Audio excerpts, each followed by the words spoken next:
புதுசாக ஒரு கட்சி ஆரம்பித்தா கூட யார் பேர் இருக்கான்? எங்கள் கட்சியில் தான் தலைவர் பேர் இருக்காது. வல்லரசு கட்சி, வல்லரசு கட்சி. நிர்வாகி நான், நிறுவனர் நான். புரியுதா நான் சொல்கிறேன்ட்ட? இங்கே என்ன இருக்காதுன்னா பொம்மையெல்லாம் இருக்காது. எந்த பொம்மை? தலைவருங்க பொம்மையெல்லாம். எல்லா தலைவரும் திட்டத்து ஒரு வேலை. எல்லா தலைவரும் கோயில் உள்ளே சேர்க்கலை ஒருத்தர் அப்படின்னா என்ன பண்ணான்? என்ன கோயிலில் சேர்க்கலை ஒருத்தர் என்ன செய்யணும் நான்? உங்கள் வீட்டில் சேர்க்கலை, எனக்கு ஒரு சோபா, உங்கள் வீட்டில் சோபா செட்லாம் இருக்குதுங்க, வசதியாக இருக்கிறீங்க, ஏன்னா உங்கள் வீட்டில் சேர்க்கலை, ஏன்னா இந்த சோபாவில் வந்து உட்காரக்கூடாதுன்ட்டு என்ன செய்யணும் நான்?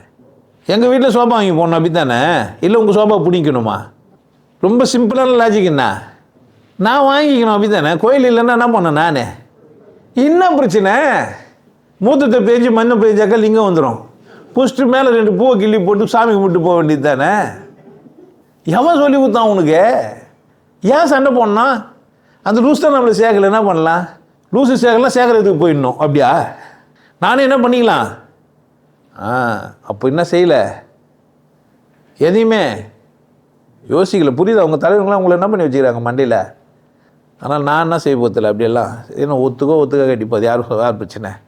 சரி, நான் வந்துட்டேன், நான் சொல்லிட்டேன், நான் இருக்கிறேன்னு சொல்லிட்டேன். இப்படி ஒரு கட்சின்னு வரலன்னா இப்படி ஒரு கட்சி வரலன்னா யார் இஷ்டம்? ஒத்துக்கலைன்னா யார் இஷ்டம்? ஸோ ஆன்மீகம் அரசியல் பின்புலத்தில் பொம்மையை வச்சுக்கிறான்னா சுயபலத்தை நம்பாமல் வாழ்ந்துக்கிறான்.